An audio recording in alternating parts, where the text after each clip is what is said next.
Hello everyone, आप सभी को रेमो का नमस्कार। आशा करता हूं आप सभी स्वस्थ हैं, मस्त हैं और अपनी पढ़ाई में पूरी तरह से मशगूल हैं और व्यस्त हैं। कैसे हो आप सभी? संडे चर्चा की जितनी खुशी आप लोगों को होती है उतनी ही खुशी मुझे होती है, क्योंकि एजेंडा है सिर्फ बातचीत। आज की दुनिया में बातचीत का स्कोप ज्यादा बचा नहीं है। अब सब अपने मोबाइल फोन में घुसे रहते हैं। ठीक है, कहीं भी चले जाओ, पब्लिक प्लेसेस में सब अपने मोबाइल में ही घुसे हैं। किसी को किसी से कोई मतलब नहीं, कोई बातचीत नहीं। छोटे बच्चों से लेके बुजुर्ग तक रील देखने में व्यस्त है। ठीक है, तो ये चर्चा बड़ी सुकून है। आई थिंक कि आप मुझसे बात करने के लिए आते हैं, मुझे बहुत खुशी होती है। कई ऐसे बच्चे हैं जिनको इस चर्चा से वो बोलते हैं कि बहुत फायदा होता है, तो इसलिए मैं हर रविवार को कोशिश करता हूं कि उपस्थित हो जाऊं आपके मेंस की परीक्षा तक। उसके बाद फिर से गायब हो जाऊंगा कुछ महीनों के लिए। संडे चर्चा से यूट्यूब पर तो मैं रहूंगा, पढ़ाता रहूंगा। ठीक है, तो जब ज़्यादा ज़रूरत है तब मुझे आपके बीच में होना बहुत आवश्यक है। ठीक है, तो मुझे मालूम है कि अभी एसएससी की आंसर की आ गई। आंसर की आने के बाद कट ऑफ वगैरह भी आ गए। ठीक है, और उसके बाद ये बहुत कॉमन है कि बहुत सारे बच्चे जिनका स्कोर बाउंड्री लाइन में है वो और कंफ्यूज हो गए, और जिनका स्कोर उससे कम है वो कहीं ना कहीं एक कठिन दौर से जरूर गुजर रहे होंगे कि यार क्या होगा, साल भर की मेहनत, उसके बाद परिणाम क्या है कि शायद कट ऑफ नहीं निकलेगा। तो मैं बात करूंगा, पहले मैं अपनी बात रखूंगा, फिर आपके प्रश्नों को लूंगा। तो सबसे पहले तो एक शेर के साथ शुरुआत करता हूं। दिल नाउम्मीद ही तो है, दिल नाउम्मीद ही तो है, नाकाम तो नहीं। लंबी है गम की शाम, मगर शाम ही तो है।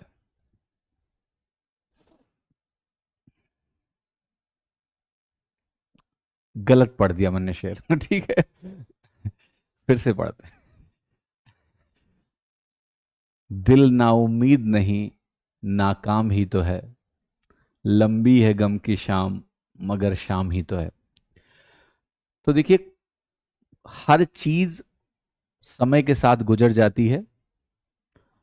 अभी जो चीज आपको बहुत बुरी लग रही होगी, जिसको शायद कहते ना कि संभालना मुश्किल हो रहा होगा क्योंकि आपने मेहनत करी है। और मैं एक बात बेटा आप सभी को बताऊंगा कि जो बच्चे 1 नंबर, 2 नंबर, 5 नंबर, 10 नंबर से रह जाते हैं एग्जाम में, दुनिया भर के यूट्यूबर 75 वीडियो बना के तुम्हारी कमियां गिना देंगे। ठीक है, पर मैं एक बात आप सभी को बोलता हूं, हो सकता है आपकी तैयारी रही हो ठीक ठाक। कई बार हर चीज का ना एक कारण नहीं होता है। मैं एक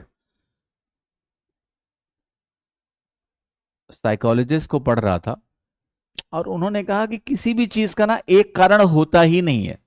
देयर आर मल्टीपल रीजंस। तो कोई एक कारण ढूंढना, वो हम एज ए ह्यूमन हर चीज को सिंप्लीफाई करना चाहते हैं। तो क्या है भैया, बच्चे तुम्हारी तैयारी में ही खोट है। पर मैं इस चीज को कई बार समझा चुका हूं कि अगर हम प्रोबेबिलिटी के हिसाब से भी देखें, तो अगर वही पेपर दोबारा कराया जाए तो जो बच्चे कट ऑफ के नीचे होंगे उनमें से कई बच्चे अंदर जाएंगे और कई बच्चे जो उसमें हैं वो बाहर आएंगे। तो sometimes it's matter of the day also, you can call it luck. Better words आप इसको रैंडमनेस बोलिए तो ज्यादा बेहतर है। लक का मतलब लोगों को लगता है कि यार I am lucky, I am unlucky. It's not like that, it's random. Okay, अब देखिए आते हैं 2-3 बातों पर। ठीक है, देखिए सबसे पहली चीज तो मैं फिर से बोल रहा हूं कि जब भी कोई कट ऑफ बताते हैं, जैसे मैंने कट ऑफ बताया, मैंने भी बोला होगा कि देर इज एरर मार्जिन। फिर आपने आरबी का कट ऑफ देखा होगा, उन्होंने भी बोला होगा कि देर इज एरर मार्जिन। ठीक है, तो कहने का मतलब है कट ऑफ का एक नंबर हम लोग पूरी जी जान शिद्दत मेहनत के साथ निकालते हैं, लेकिन वहां भी एरर मार्जिन है प्लस माइनस का, आपको पता है। ठीक है, तो कहने का मतलब है वो एरर मार्जिन लगा के भी अगर आप अंदर हो तो आप होपफुल रहिए, उससे भी थोड़ा और कम है तो होपफुल रहिए, क्योंकि अभी ये आंसर की भी फाइनल नहीं है, आपको पता है कुछ गलत आंसर्स होंगे, वो करेक्ट होंगे, करेक्ट होने के बाद आपके नंबर बढ़ भी सकते हैं। तो कहने का मतलब है मामला सिर्फ 2 महीने का है, क्योंकि दिसंबर में तो एग्जाम होना ही होना है। अब 2 महीने में आपके पास ऐसा कोई तगड़ा विकल्प नहीं होगा मेरे हिसाब से कि अगर आपको कोई ये बता दे कि आपका नहीं होगा तो आप कुछ बहुत बड़ा कर ले जाएंगे 2 महीने में, कुछ नया, जाहिर सी बात है ना। ठीक है, तो बेहतर है कि 2 महीने क्यों ना पढ़ाई में लगाए जाएं, मेंस की तैयारी में लगाए जाएं। देखो जिसके 90 नंबर हैं, यूआर कैटेगरी का है, उसको पहले से मालूम है कि हम बाहर हैं। ठीक है, समझ रहे हो मेरी बात। जो कंफ्यूजन वाले बच्चे हैं, जो अभी आप मेरी क्लास में हो ना, लिख रहे हैं कितने नंबर, 138, 139, रॉन स्कोर 139 है, भैया आप रेस में हो, आप कहां से बाहर हो गए, आप रेस में हो। तो अगर आपको लगता है कि आप रेस में हैं तो बेहतर है कि 2 महीने पढ़ाई की जाए ना बेटा, क्योंकि अगर 2 महीने आप इसी बात में गंवा दोगे, पता करने में, मालूम करने में कि यार मैं अंदर होऊंगा या नहीं होऊंगा, तो फिर समय पढ़ाई का नहीं है ना। मेहनत करिए, पहला।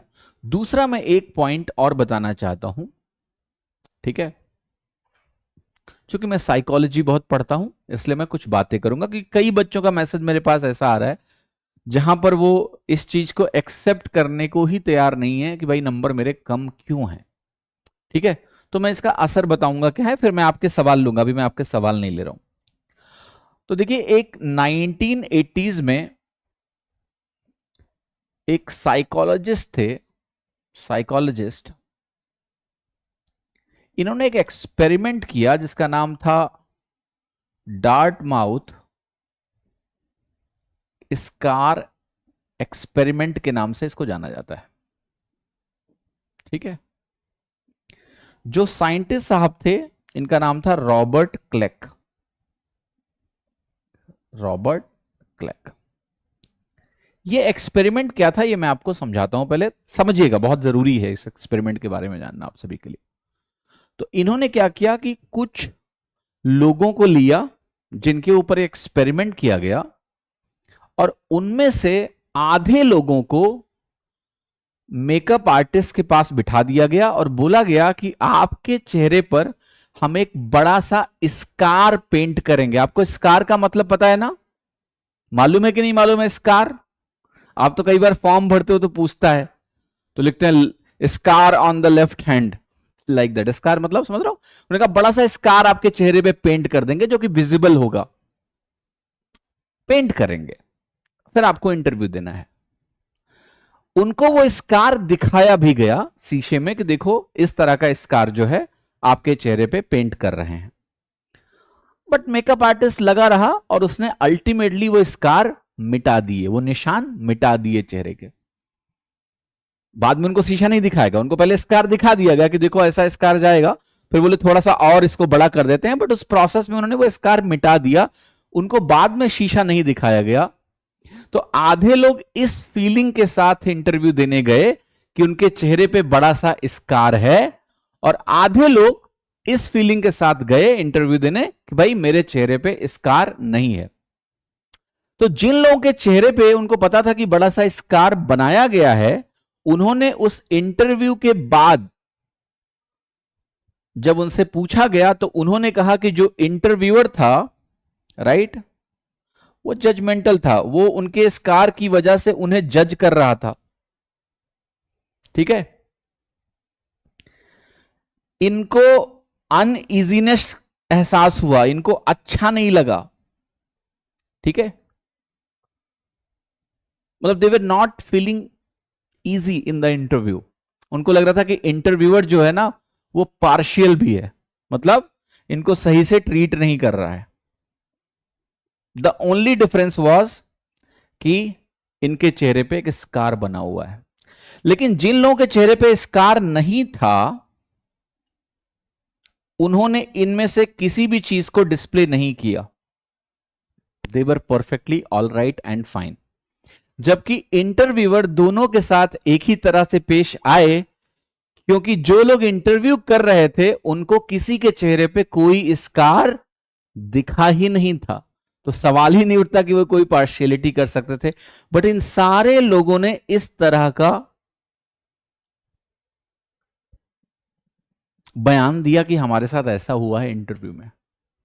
अब इससे आप क्या समझ सकते हो, इससे आपको समझना क्या है कि ये जो लोग हैं, बिकॉज ऑफ एक virtual invisible scar, just the information to them कि आपके चेहरे पे एक स्कार है जो कि नहीं था, okay, they felt about these things. मतलब इनको यह लग रहा था कि कुछ एक्सटर्नली इनके साथ गलत हो रहा है। इसी को हम बोलते हैं victim mentality, right. Victim mentality क्या होती है कि हम ये मानने को तैयार नहीं होते हैं या हम रियलिटी को एक्सेप्ट नहीं करेंगे and we start playing victim. और जब हम विक्टिम प्ले करेंगे तो हमारी सिचुएशन का कंट्रोल हमारे हाथ से निकल जाता है। वो पावर एक्सटर्नल फोर्सेस को चली जाती है कि भाई अगर स्कार नहीं होगा तब हम बेहतर करेंगे, हमें लोग जज नहीं करेंगे, जबकि ऐसा कुछ नहीं होता है। इसलिए कभी भी बेटा इस चीज में नहीं पड़ना है आपको, विक्टिम मेंटालिटी नहीं कि यार मेरे साथ ही गलत हुआ है, फलाना हुआ है, रोना नहीं है, कभी भी नहीं। रियलिटी को एक्सेप्ट करना है। नंबर कम है। मैंने फिर से बोला कि केवल एक कारण नहीं होता है चीजों का, हो सकता है आपका दिन ही खराब रहा हो, सच बता रहा हूं मैं, ठीक है, दिन ही खराब रहा होगा। बट वो नंबर है सो है, उससे मत लड़िए कि मेरा नंबर क्यों खराब हुआ, मेरी किस्मत क्यों खराब है। जो चीजें आपके कंट्रोल के दायरे में नहीं है, देखिए एक चीज का ध्यान रखिएगा, लाइफ इज अनफेयर। जिंदगी अनफेयर है, ये फैक्ट है, and you can do nothing about it. क्योंकि जो चीज अनफेयर है उसके बारे में तुम कुछ कर भी नहीं सकते हो। जो अनफेयर पार्ट है उसके बारे में क्या कर लोगे, कुछ नहीं कर सकते हो। लेकिन आपके हाथ में बहुत सारी चीजें हैं जो आपके कंट्रोल में है, उस पर काम करो। तो लेट्स लुक एट फेलियर। मतलब जो आपका फेलियर है, आप एक एग्जाम में मान लिया फेल हो गए, ट्राई टू डिराइव लर्निंग कि भाई क्या लर्निंग है हमारी इससे, फिगर आउट क्या कुछ सीखा आपने, कहां इंप्रूवमेंट की गुंजाइश है, वहां करिए। और एक बात आपको समझ में आ रही होगी कि कहीं ना कहीं बाउंड्री लाइन पे होना सबसे बेकार प्रॉब्लम है। तो आपको यह भी देखना है कि चलो ठीक है, इस बार अगर मैं बाउंड्री लाइन पर रह भी गया, क्या मैं अपनी तैयारी में कहीं ऐसी कमी है जिसको मैं बहुत बढ़िया करके ये इंश्योर करूं कि अगली बार मैं बाउंड्री लाइन पे नहीं रहूंगा, बल्कि बहुत अच्छे स्कोर के साथ कंफर्टेबली। आप खुद सोचिए, देखिए प्रॉब्लम कहां होती है। मैं आपको एक चीज समझाता हूं, ध्यान से देखिए। लेटर से ये हमारा प्री का कट ऑफ है, थिंक अबाउट दिस। और इस कट ऑफ की रेंज में जो बच्चे हैं, लेट से +-10 की रेंज मान लेते हैं, मतलब प्लस माइनस ऐसे चले जाओ। ये बच्चे जो हैं ये कितना टाइम इस चीज में निकाल देते हैं कि यार हमारा एग्जाम अच्छा गया कि नहीं गया, क्या हुआ। बट जो इसके ऊपर स्कोर करके बैठे हैं, आपको पता है वो ऑलरेडी बेटर प्रिपेयर्ड हैं कि नहीं है? यस, तभी इतना बढ़िया स्कोर आया उनका। तो एक तो वो बेटर प्रिपेयर्ड हैं और उनको कट ऑफ की चिंता नहीं है, बिकॉज दे नो कि उनका हो ही जाएगा। तो वो क्या कर रहे होंगे अभी? स्टडी। आप क्या कर रहे हो? कट ऑफ की खोज। रेस में आप इनसे पीछे छूट ही जाओगे। और इसलिए अगर आपका, फिर से बोल रहा हूं, बाउंड्री लाइन स्कोर है और आपको लगता है कि आपका एग्जाम हो सकता है निकल जाए, 5% चांस है मान लिया लेट से, तो भी मेंस की तैयारी करना सोल्यूशन है, ना कि परेशान होके इधर उधर भटकते रहना। और विक्टिम मेंटालिटी का बिल्कुल शिकार नहीं बनना है, ठीक है। आप देखो, जो आपके कंट्रोल में है वो आप करिए, वो आप करिए। कुछ लोग कह रहे हैं it's better not to predict the cut off, it demotivate and creates confusion who don't reach the expected cut off, instead motivate everyone to give the. देखिए सलूनी जी, आपने बिल्कुल सही बात बोली, आइडियल सिनारियो तो वही होता है, बट प्रैक्टिकलिटी थोड़ी अलग होती है। अगर मैं कट ऑफ नहीं भी बताऊंगा, कोई और बताएगा, कोई और नहीं भी बताएगा, कोई और बताएगा। तो अगर कम से कम ऑर्गेनाइज तरीके से अगर कट ऑफ एनालिसिस हो जाती है, तो बच्चों को ये तो लगता है कि चलो ठीक है, 2 जगह से हमने कट ऑफ देख लिया, अब इतना इतना कट ऑफ लोग बता रहे हैं, अब चलो जो भी करना है करो। तो ये कंफ्यूजन को कम कर सकता है अगर आप इसको सही तरीके से लें तो। कट ऑफ एनालिसिस बंद हो जाना, इससे किसी समस्या का कोई समाधान नहीं होगा, ठीक है, ऐसा नहीं है। तो आई थिंक चेंजेस थोड़ा अपने अंदर लाइए कि कैसे इसको बेहतर तरीके से हैंडल किया जाए। जैसे किसी ने कहा 146 रॉ है, 137 यूआर है, मेंस के लिए प्रिपेयर करूं या ना करूं। देखिए प्रिपेयर ना करके तो आपका कोई बेहतरी नहीं होने वाला है। 137 अगर यूआर में रॉ स्कोर आपका है, ठीक है, और अंदर लग रहा है थोड़ा सा भी कि यार मेरा हो सकता है, क्योंकि देखो अभी मैं नहीं जा रहा हूं आपकी शिफ्ट कौन सी है, तो ज्यादा बोलना सही नहीं है मेरा, क्योंकि 137 यूआर डिफिकल्ट शिफ्ट में मतलब क्या अच्छा स्कोर है। इजी शिफ्ट में अगर है तो माइट भी आप थोड़ा सा कट ऑफ में आपका बाउंड्री लाइन स्कोर बन जाए। तो अंदर से अगर थोड़ा सा भी आपको लग रहा है, आपने कट ऑफ स्कोर देख ही लिए हैं, अगर आपको उसके पीछे भी आप थोड़े बहुत हैं, लेट से 5 नंबर पीछे चल रहे हैं फॉर एग्जाम्पल, तो भी आपको मेंस की तैयारी शिद्दत के साथ करनी चाहिए, ठीक है। तो if you feel like you can clear then prepare, क्योंकि 2 महीने ही है, ज्यादा नहीं है ना, और 2 महीने में अगर आप दिल लगा के पढ़ोगे तो इससे बेहतर क्या हो सकता है। वो नुकसान तो नहीं करेगा, वही 4 विषय आपके एग्जाम में बेटा आने हैं, कोई नया विषय तो नहीं है, चाहे आप कोई भी परीक्षा देंगे। तो ये तो बेहतर है कि आप बढ़िया डेडिकेटेड तरीके से तैयारी करिए, ठीक है, समझे कि नहीं। ओबीसी 158 है, हो जाएगा, क्या बताऊं यार आपको। हाँ जी, इसको कहते हैं समय बर्बादी के नए नए बहाने ढूंढना, कि 158 ओबीसी में है, हो जाएगा क्या। ठीक है, ऐसा मत बोलो यार प्लीज। मैं फिर से अब ये नंबरों पे इस इंडिविजुअल कमेंट नहीं करने वाला हूं, क्योंकि कोई कह रहा है मेरा 115 है, मेरा क्या होगा। मैं एक ही बात बोलूंगा कि आप अपने आप अंदर झांक के देख लो, ऐसे आंख बंद करो और बैठो, और आप कहो कि क्या मेरा 1% भी चांस है क्लियर करने का, अगर लगता है हाँ तो करो, बस खत्म बात हो गई। 2 महीना पढ़ोगे, किसका नुकसान हो जाएगा यार, होगा तो ठीक है, नहीं होगा कोई बात नहीं, तब तो प्लान है ही आगे, करो कुछ। एग्जाम यही है, सिलेबस यही होगा, नया क्या कर लोगे तुम, जो पढ़ोगे वो कहीं ना कहीं काम ही आएगा ना। तो इतना टाइम इधर उधर वेस्ट ना करें बेटा, यही भलाई आपकी है इसी में। हाँ जी,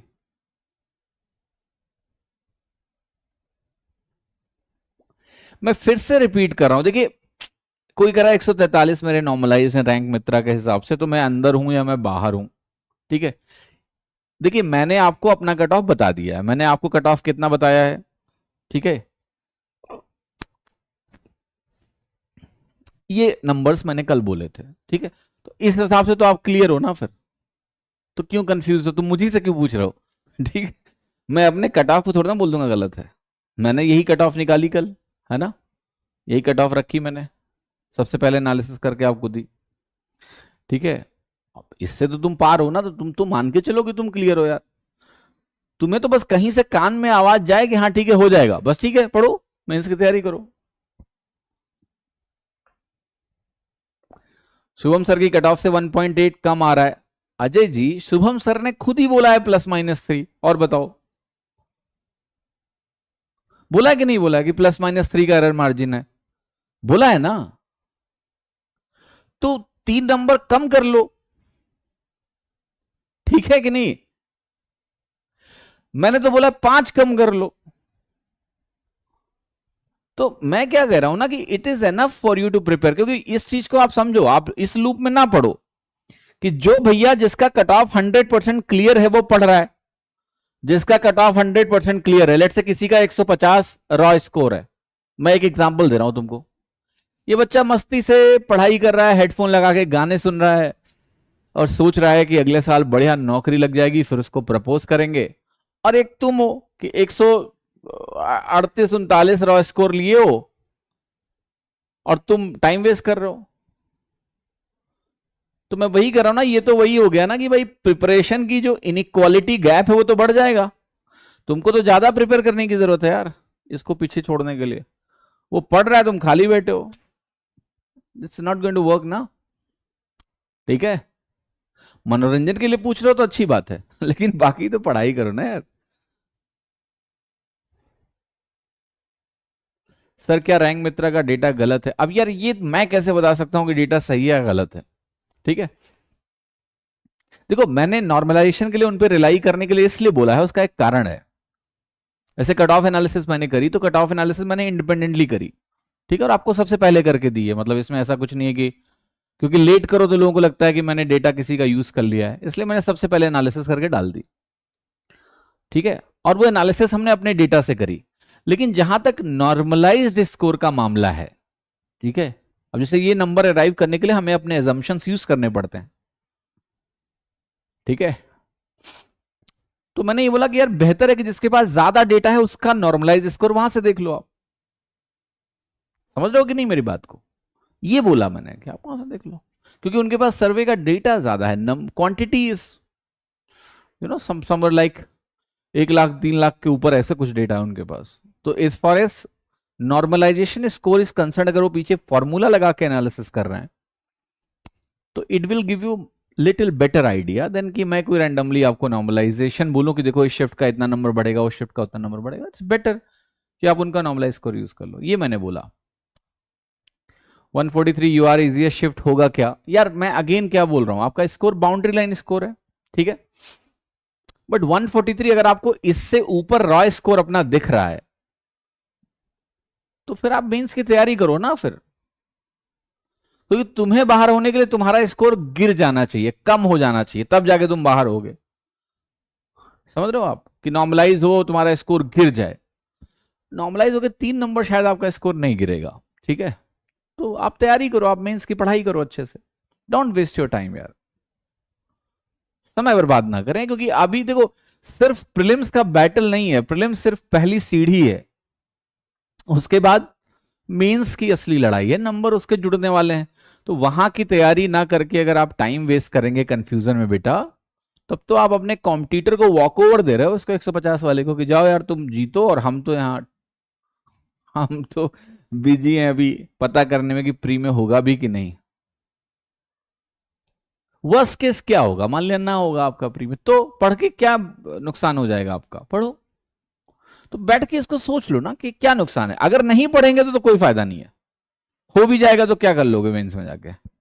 नहीं हुआ तो क्या ही नुकसान है तुम्हारा, करो। ठीक है, बात समझ में आई मेरी? ठीक है, वैकेंसी इंक्रीज होगी क्या? यार थोड़ा बहुत बढ़ जाती है, घट भी जाती है, बट आई थिंक इन सब चीजों में बेटा बहुत ज्यादा दिमाग ना लगाएं।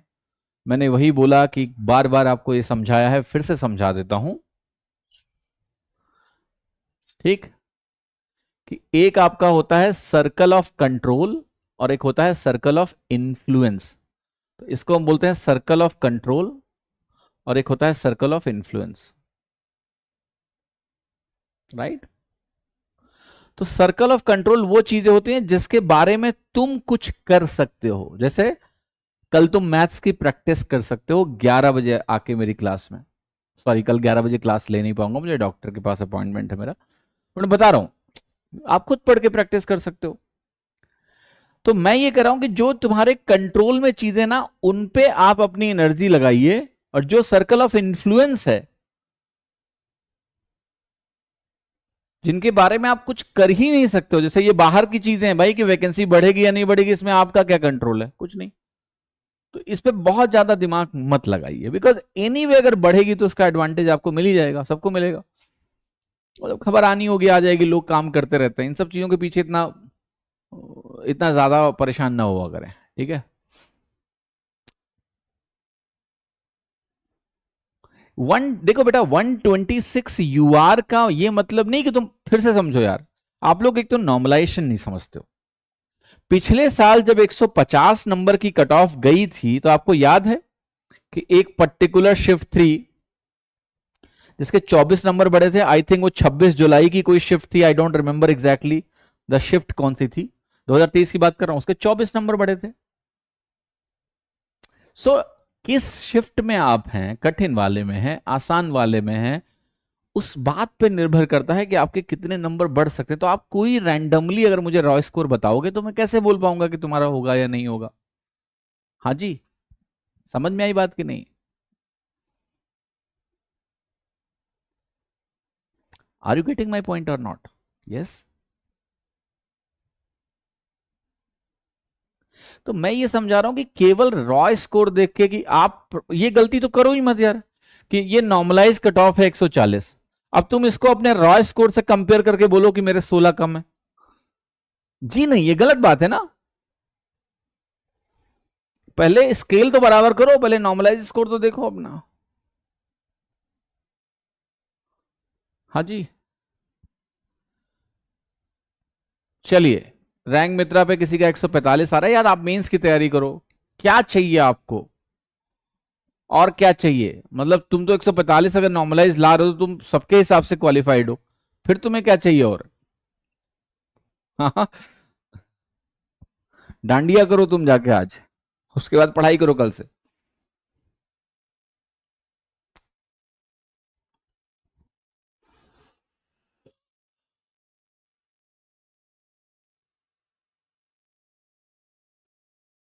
यार शिफ्ट के नाम और स्कोर मत लिखे, मुझे ये नहीं याद है कि कौन सी शिफ्ट में कितना एवरेज स्कोर है, याद थोड़े ना है यार अब। ठीक है, और तुमने देख सब लिया होगा, ऐसा नहीं है कि तुमने कुछ छोड़ा होगा, सब देख लिया होगा।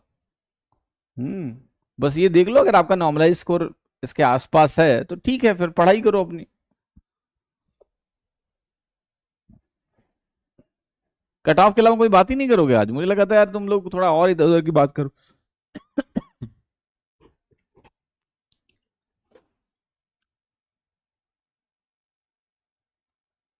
What about OH candidate? यार देखो प्रॉब्लम क्या होती है ना बेटा, कि ओएच वगैरह कैटेगरी का कट ऑफ प्रेडिक्ट करना बहुत मुश्किल काम है। तो वो इसलिए हम आप पे छोड़ देते हैं कि भाई जनरल का हमने बता दिया, ओबीसी ईडब्ल्यूएस, अब वो आप खुद पिछले हिसाब के हिसाब से अनुमान लगा लो, क्योंकि वो बहुत मुश्किल होता है, कितने लोग हैं, क्या है स्कोरिंग पैटर्न, क्या है। It's very challenging to find cut off for OH category, बहुत मुश्किल है प्रिडिक्ट करना उसको। Ah 130 after normalisation. अब देखो अगेन 130 अगर नॉर्मलाइज के बाद है तो मैं आपसे पूछूंगा आपका रॉय स्कोर कितना है, ठीक है? क्योंकि देखिए अगेन जो नॉर्मलाइजेशन भी हो रहा है वो उस स्केल पे नहीं हो रहा है जितने जितने एसएससी के बच्चे होंगे। तो एग्जैक्टली नॉर्मलाइजेशन किस शिफ्ट में कितना होगा ये भी प्रेडिक्ट करना मुश्किल है, दो हम नॉर्मलाइज कट ऑफ प्रेडिक्ट कर सकते हैं, right? That is possible to do, right? जैसे आप अगर 2012 देखोगे, 2023 की बात नहीं करते हैं तो 2023 में तो हमसे ब्लंडर हो गया था, बट 2022 का अगर आप देखोगे तो नॉर्मलाइज कट ऑफ मैंने बोला था 112 और ये 114 के आसपास गया था, ठीक है? तो but exact shift wise normalisation भी थोड़ा बहुत वेरी करेगा, ऐसा नहीं होगा कि जितना आपको उसमें दिखाया जा रहा है उतना ही होगा, ऐसा नहीं है। That's a tentative idea, this much score can be there, you can get better idea कि कौन सी शिफ्ट कठिन थी तो उसमें स्कोर तो बढ़ेगा ही बढ़ेगा। समझ में आया कि बात नहीं? तो ये सब आपको सर्वे से बेहतर आइडिया लगा था कि देखो मेरा स्कोर बढ़ना है, बट एग्जैक्टली कितना बढ़ेगा that is debatable, that is debatable. हाँ जी, टी शर्ट कहां से लिए प्लीज बता दीजिए। देखिए ये जो टी शर्ट है ना, ये मेरे जन्म दिवस पे मुझे गिफ्ट में मिली थी, ठीक है? घर में ही गिफ्ट दी थी, हमारी धर्म पत्नी ने हमें गिफ्ट किया था। ठीक है, तो जन्मदिन पे मिली थी मुझे लूज टी शर्ट, थोड़ा ऑफ शोल्डर ये ठीक लगता है पहनना। तो जन्म दिवस पे मिला था मुझे।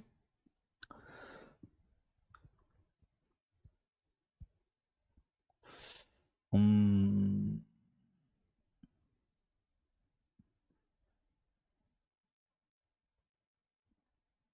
ओके,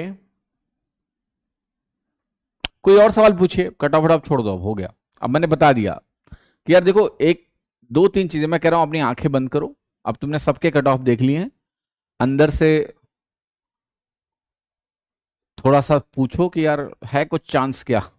अगर लगता है कि यहाँ थोड़ा सा भी चांस है तो मेंस की तैयारी करो, बिकॉज नुकसान नहीं है ना यार। क्या नुकसान है, 2 महीने का मामला, ऐसा भी नहीं कि तुम्हें अगला 1 साल इन्वेस्ट करना है मेंस की तैयारी में। 2 महीना भाई पढ़ लो, वही काम आएगा। आप जितना अच्छा पढ़ोगे वो आगे के लिए आपके लिए बेहतर है। तो अगर आपको लगता है आप थोड़ी सी भी लड़ाई में हो तो लड़ाई लड़ो, किसी भी भरोसा मत करो, ठीक है। हाँ जी।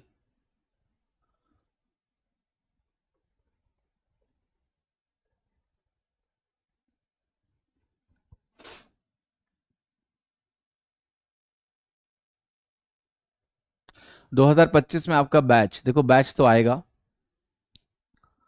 बैच आएगा। एग्जैक्टली कब से शुरू होगा इसकी सूचना मैं आपको आज नहीं दे पाऊंगा, ठीक है। बताऊंगा, मे बी अगले हफ्ते तक थोड़ा आइडिया दूं आपको। एसएससी कितने बच्चों को बुलाएगा, यार देखो अब अगेन इस पे भी बहुत सारे बच्चे मुझे मैसेज कर रहे हैं कि सर 15 गुना के लिए कुछ करते हैं कैंपेन। कुछ बच्चों ने तो यहाँ तक लिखा कि आप ये करो वो करो। बट देखिए इन सब से कुछ ज़्यादा होना नहीं है, और टाइम खराब करने के बजाय, देखिए सीधी सी बात है, आपका होगा या नहीं होगा जो भी मामला है वो तो रिजल्ट आने पे पता चल जाएगा आपको। मैं यही कहूंगा आप पढ़ाई पे ध्यान दो, ये एक ट्विटर कैंपेन करके कि 12 गुना ले लो, 15 गुना ले लो, ठीक है, इससे कुछ उन पे ऊपर असर नहीं पड़ेगा, ठीक है, क्योंकि उन्होंने कुछ लिखा नहीं है नोटिफिकेशन में कि वो कितना गुना लेंगे। There is no such defined value, right, समझ में आया कि नहीं। तो आई थिंक उस पर दिमाग ना लगा के, अभी हमने जो कट ऑफ की एनालिसिस करी है उसके हिसाब से हमने पिछले साल को ही बेस माना है, मतलब 9 गुना के आसपास लिया गया था लास्ट टाइम, जो भी 9 से 10 गुना के आसपास बेस मान के हम चल रहे हैं कि उतने लोगों को लिया जाएगा। तो मैंने फिर से बोला कि बहुत सारी चीजें जो आपके बेटा कंट्रोल में नहीं है उस पर ध्यान ना देके आप पढ़ाई पे ध्यान दीजिए। बहुत सारे बच्चे मौके से इसलिए चूक जाते हैं क्योंकि वो समय ज्यादा बर्बाद कर देते हैं। आपके कट ऑफ से 5 नंबर ज्यादा है तो खुश रहो, फिर पढ़ाई करो यार। अगर मेरे कट ऑफ से ज्यादा है आपके नंबर, तब तो भैया तुम्हें पूरी तरह से शिद्दत के साथ पढ़ाई करनी चाहिए बस, ठीक है। भटकना ही नहीं है आपको, भटकना तो किसी को भी नहीं है, बट आपके पास तो एक तरह से ये नंबर्स हैं सपोर्ट करने के लिए। जिनके कम है वो बेचारे थोड़े घबराए हुए हैं, समझ सकता हूं, लेकिन आप क्यों घबरा रहे हो, आप तो आगे बढ़ो ना। आप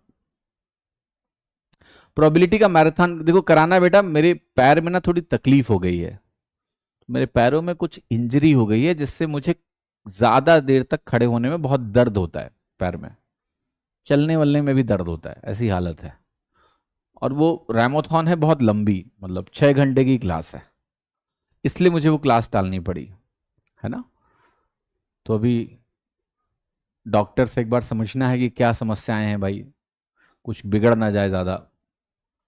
तो चल रहा है, प्रोसेस में है कि कुछ पता लगे दिक्कत क्या है, इसलिए मैंने अपना रैमोथॉन था उसको टालना पड़ गया था मुझे। कराएंगे आपको प्रोबेबिलिटी कराएंगे, okay.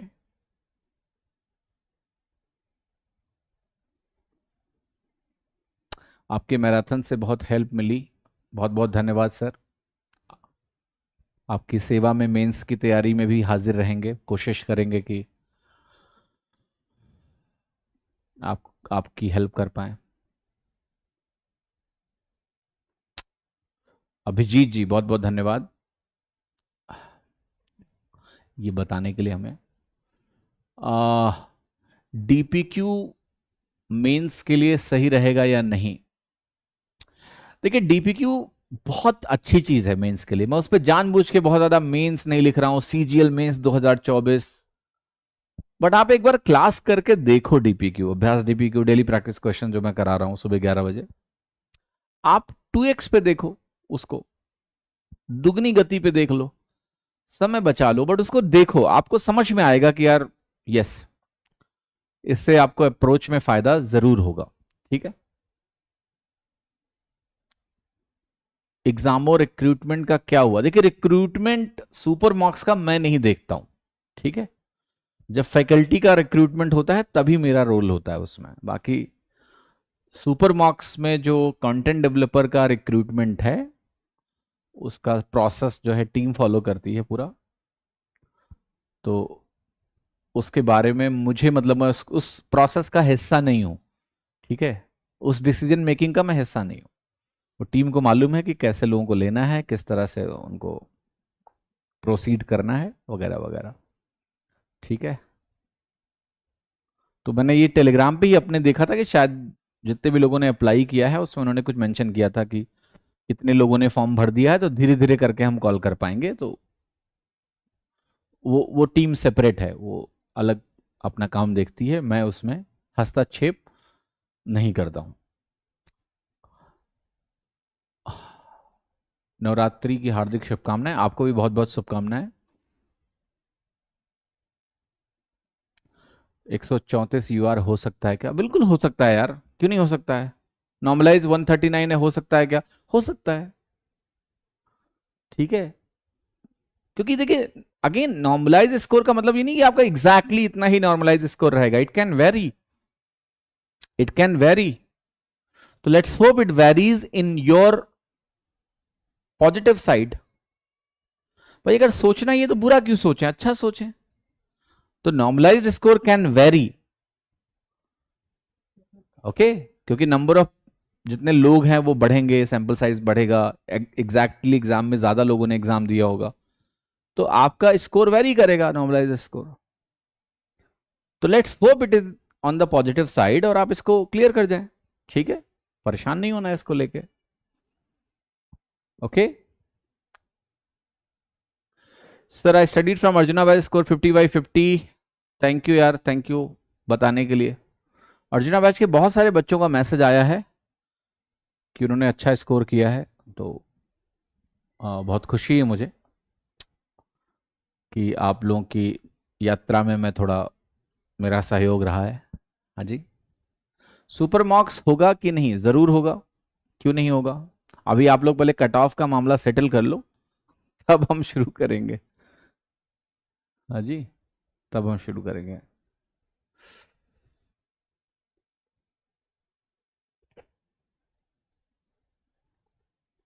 One 137 normalise OBC, any chance? यार मेरे हिसाब से चांस है आपका ओबीसी में 137, अगर आपके हैं तो आपके इससे ज्यादा हैं तो आप क्लियर करोगे। यस। 143 नॉर्मलाइज हैं तो आप क्लियर करोगे। देखो ना मेरा कट ऑफ सामने रखा हुआ है यार, अब क्या कम वाला पूछे तो फिर भी ठीक है, ज्यादा है तो क्यों पूछ रहे हो आप? फिर तो आपका होना ही है इसके हिसाब से। हाँ जी। कोर्स कहां से बाई करूं?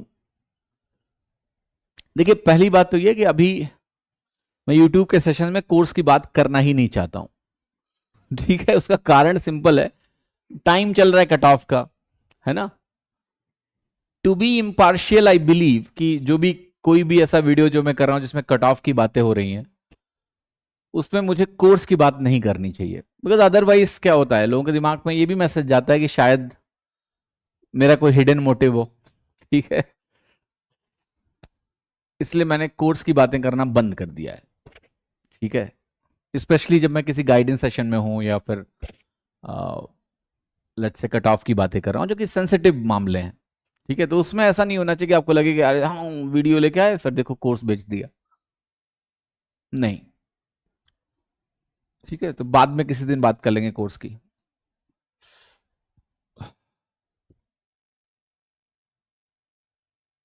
Anything else?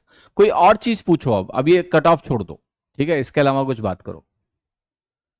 ठीक है। तो YouTube का देखिए मेरा प्लान ये है कि अभी अभ्यास डीबीक्यू चलेगी, रिवीजन के लिए रैमोथॉन लेके आऊंगा YouTube पर ही, तो मेंस के लिए जो मैथ्स की हेल्प है वो मैं पूरी करने की कोशिश करूंगा आपकी। तो रिवीजन रैमोथॉन दूंगा मैं आपको, और जिससे एक ही वीडियो में आपका टॉपिक रिवाइज हो जाए, साथ ही साथ आपको जो अभ्यास डीपीक्यू की मिक्स प्रैक्टिस है 15 सवालों वाली, वो चलती रहेगी। ठीक है, हाँ जी। जीवन में शांति कैसे लाएं? शांति से बात करनी पड़ेगी आपको इसके लिए बेटा। वो आती है आपके जीवन में या नहीं, ये तो शांति का फैसला होगा। ठीक है, and I hope you are adult, she is also adult, तो फिर एडल्ट लोगों को खुद का फैसला लेना चाहिए, मैं क्यों बीच में आऊंगा। ठीक है, ओके। आप इतना कूल कैसे रहते हो? आ, बोलूंगा तो आपको अच्छा नहीं लगेगा। ठीक है, तो मेरा जो कूल रहने का तरीका है, क्या हुआ कि जब मैं छोटा था ना, और जब मैंने देखना देखना शुरू किया कि लोग मर जाते हैं, ठीक है, तो पहली बार कोई मर गया सुना मैंने, मर गया, तो बच्चा होता है तो बच्चा भूल जाता है कि मर गया कोई। फिर मेरी दादी जी की डेथ हुई। दादी जी बहुत करीब थी, मतलब दादी जी की डेथ हो गई, गायब, फुस। तो वो जो प्रोसेस हुआ कि दादी जी को, जैसे दादाजी की भी डेथ हुई मैं बहुत छोटा था, नाना जी की डेथ हुई मैं बहुत छोटा था, बहुत छोटी छोटी मेमोरीज हैं। दादी की जब डेथ हुई ना, तब मैं उतना सेंस था इस चीज को समझने का कि यार सामने उनको जलाया गया, उस चीज को मैंने देखा, मैं कई दिनों तक बोला ही नहीं। मैंने कहा यार ये क्या है, ऐसे इंसान मर जाता है एक दिन। तब से मृत्यु मेरे मन में बस गई। मैं मृत्यु के बारे में बहुत सोचता था। शुरू में इससे डील करने का एक ही तरीका था कि छत पे जाता था, बैठा रहता था, मृत्यु के बारे में सोचता रहता था। ठीक है, छोटा था बहुत, कोई पर्सपेक्टिव नहीं था लाइफ को लेके, बट मृत्यु के बारे में सोचता था कि ये तो खत्म हो जाएगा एक दिन, सब कुछ खत्म हो जाएगा। तो कंसोल करने का एक ही तरीका था कि मैं जितने लोगों को जानता था, मैं सबके बारे में सोचता था कि देखो ये भी मरेंगे, ये भी मरेंगे, ये भी मरेंगे, ये भी मरेंगे, ये भी मरेंगे, सब मरेंगे। तो मेरा कंसोलेशन ये था कि कोई नहीं बचेगा, तो I should not worry, right. जब आप जानते हो कि आप जिससे पसंद करते हो वो भी मर जाएगा, नफरत करते हो वो भी मर जाएगा, सब मरेंगे, ठीक है, it's okay, life goes on. But यार ये थॉट गया नहीं मन से, मतलब it kept on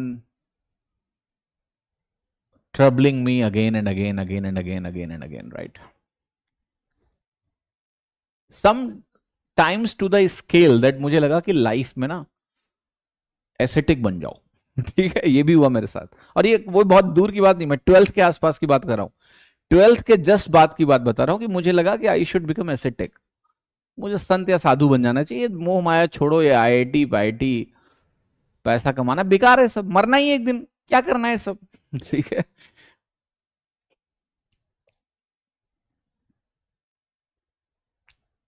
so but that question ना brought, and I think that was the reason कि मैंने बहुत पढ़ना शुरू किया टू गेट द पर्सपेक्टिव। ठीक है, और I think I got the perspective, right. The perspective was something कि चीजों को ना बहुत ज्यादा लोड लेके नहीं सोचना है, पहली बात। और मेरे साथ दो तीन चीजें और भी अच्छी हुई, मैं आपको बता देता हूं। जैसे मैं किसी इंसान को ना कंपटीशन के भाव से देख ही नहीं पाता हूं, और वो शायद I think the reason is death, क्योंकि मुझे लगता है कि एक दिन सब खत्म होना है, every one will go from here. And अगर आप अपनी मृत्यु या मोर्टेलिटी को लेके अवेयर हैं, तो आई डू नॉट थिंक कि आप किसी को बहुत कंपटीशन के भाव से या किसी के बारे में बहुत ज्यादा बुरा सोच सकते हो। You can only love, you can not hate. तो मेरे साथ ये, मैं किसी को नफरत नहीं कर पाता हूं, and death has brought that perspective. और उसके बाद मेरा एटीट्यूड भी लाइफ में बहुत चेंज हुआ। अब मैं मौत से घबराता नहीं हूं, बल्कि मुझे लगता है कि मौत बहुत सही चीज है। ठीक है, मुझे लगता है कि कोई भी, when life is not permanent, how can any trouble be permanent? क्या कोई मुश्किल परमानेंट हो सकती है? जब लाइफ ही परमानेंट नहीं है, तो क्या आपके डिसीजंस परमानेंट हो सकते हैं? नहीं। जब जो बड़ी चीज है जो इसको होल्ड कर रही है वही परमानेंट नहीं है, तो कुछ भी परमानेंट नहीं है ना फिर। तो उसने एक नया पर्सपेक्टिव दिया जिंदगी में कि भाई बड़ी से बड़ी मुश्किल भी परमानेंट नहीं है। जब लाइफ ही परमानेंट नहीं तो मुश्किलें परमानेंट कैसे हो सकती हैं? ठीक है।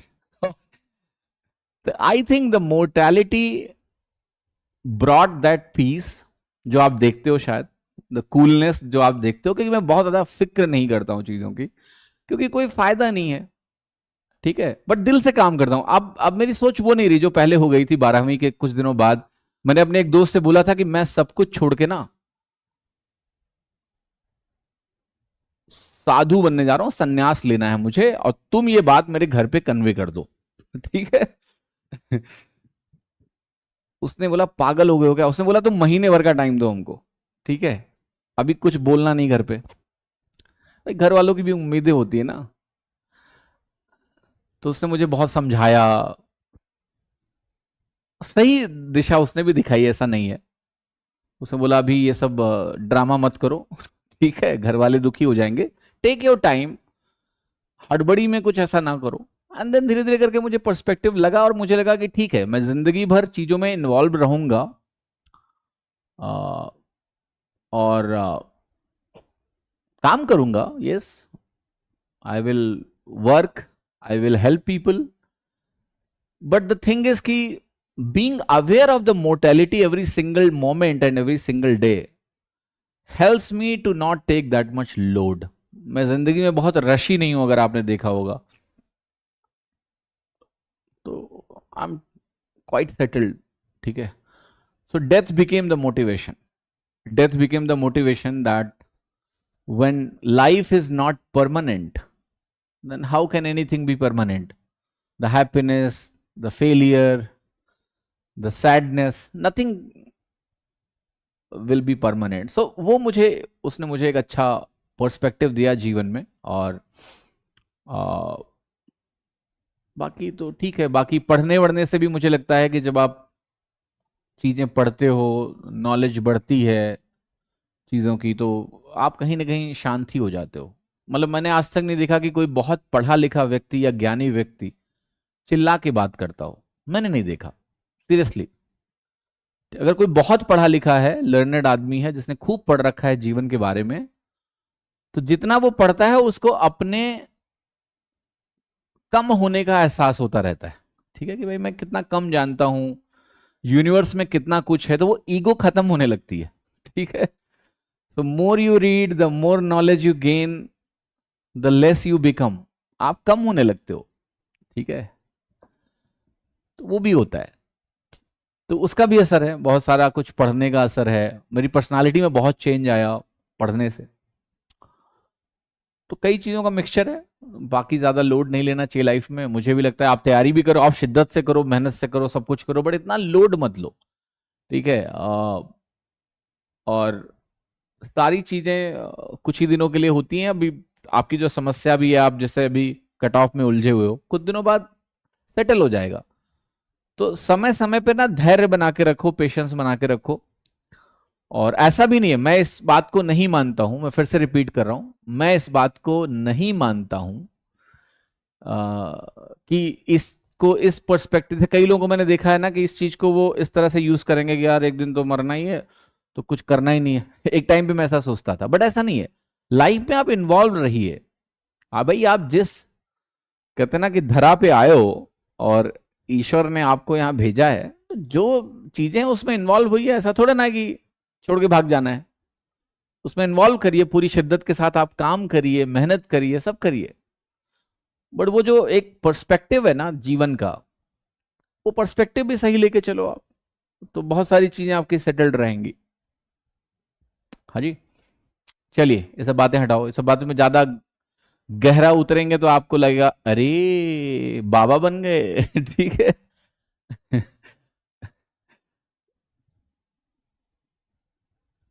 चलो, तो इसके लिए अलग प्लेटफॉर्म से मैं बात करता हूँ, अलग लोगों से बात करता हूँ। आपसे दुनियादारी की बात करते हैं ना, सांसारिक बातें। ठीक है। ओवर थिंकिंग का प्रॉब्लम है यार। अगेन सुनो, ओवर थिंकिंग क्यों होती है? जब आप काम नहीं करते हो। आप अपने आप को अलाउ करते हो कि चलो बैठ के ना वो मतलब होता है ना दिमाग, जैसे आप गूंजते रहो दिमाग में, आप वही काम करते रहते हो।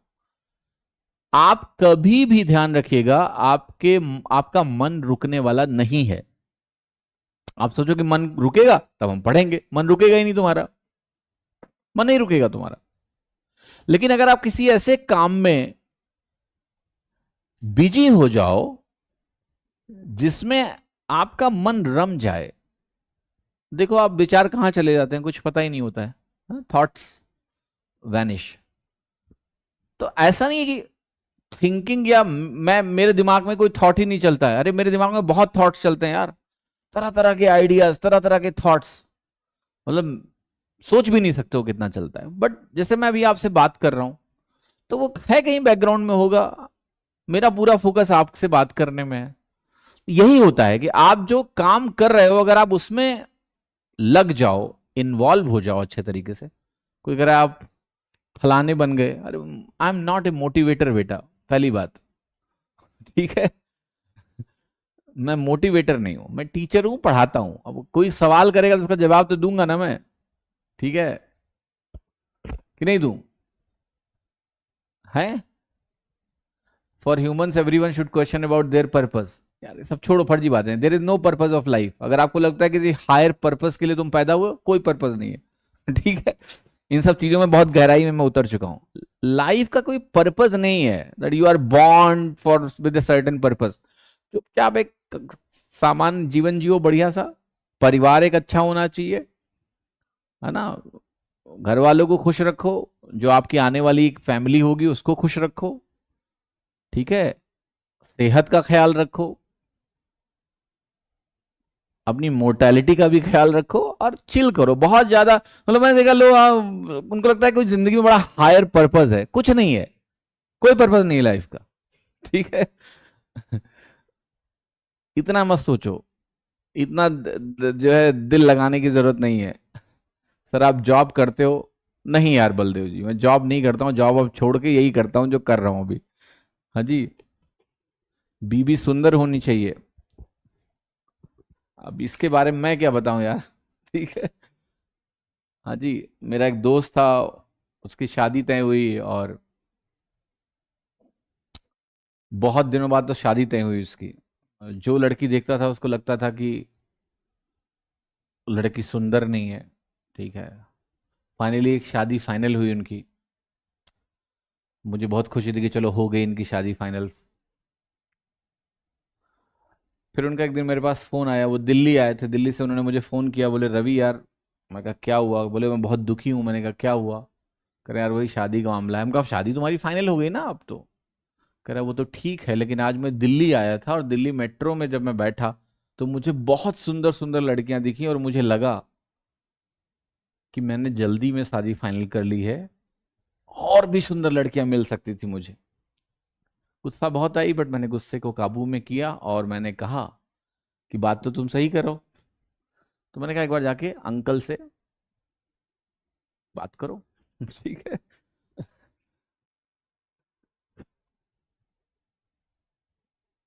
गया, अपने पिताजी को बोला, पिताजी जानते ही हो। पिताजी ने कहा चेहरा देखे हो तुम अपना? जो लड़की तुमको मिल रही है ना, वो भी मेरी वजह से मिल रही है, वरना तुम उसके लायक भी नहीं हो ठीक है।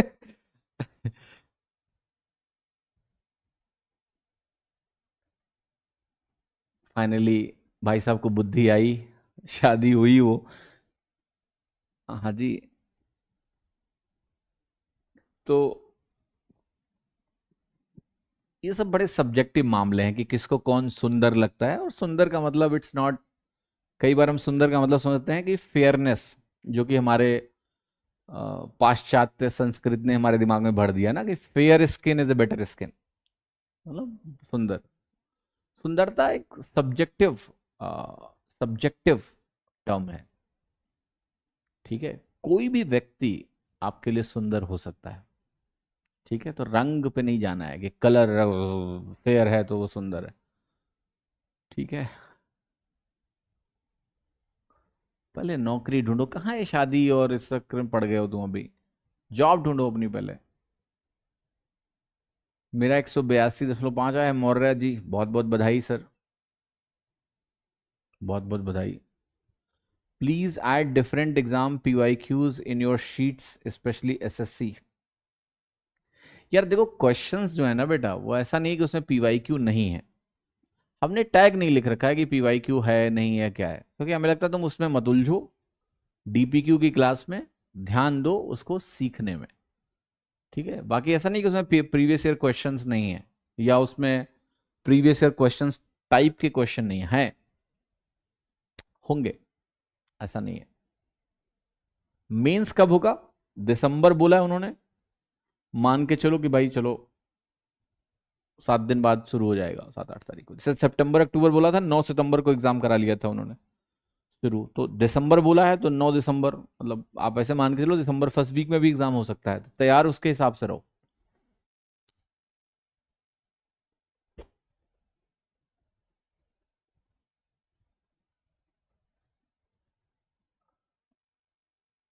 और कुछ?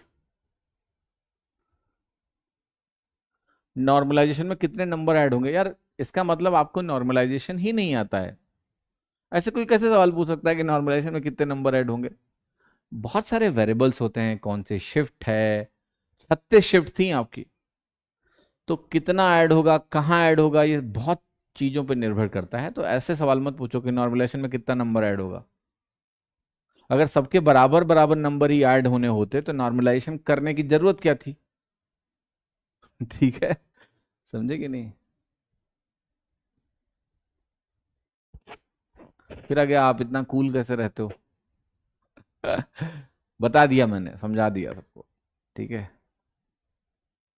अर्जुना 3 बैच के बारे में बताइए। बैच की जानकारी बाद में, या आप टीम से बात कर लो 8882600700 पे।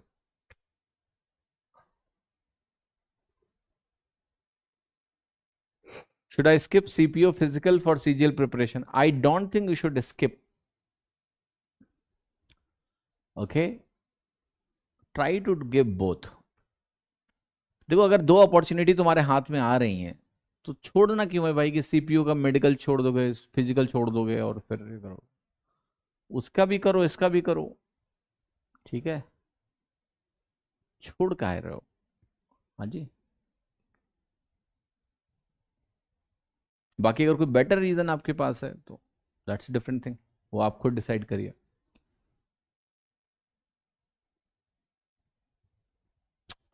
आपको आरबी का कट ऑफ क्या लगता है? यार हमने भी एक कट ऑफ दिया है, ये हमारा कट ऑफ है, उनका कट ऑफ है, इसमें लगता क्या है? कोई बहुत ज्यादा अंतर भी नहीं मेरे ख्याल से, ठीक है। सो सिमिलर ही है, दो डिफरेंट एनालिसिस हैं, थोड़ा बहुत तो फर्क होगा ही। हाँ जी, अपनी खुशी के लिए कम वाला मान लो, जो कम लगे।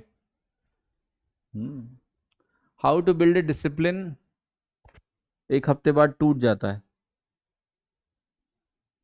सबके साथ होता है, ठीक है। It happens with everyone. तो सबसे पहली बात तो यह है कि अगर आप गोल सेंट्रिक हो, आपको पता है कि आपको क्या करना है, तो यही वो सेक्रीफाइस है जो आपको करना पड़ता है, राइट। तो पहली बात तो be realistic, unrealistic schedule will not hold, मैं बताता हूं आपको।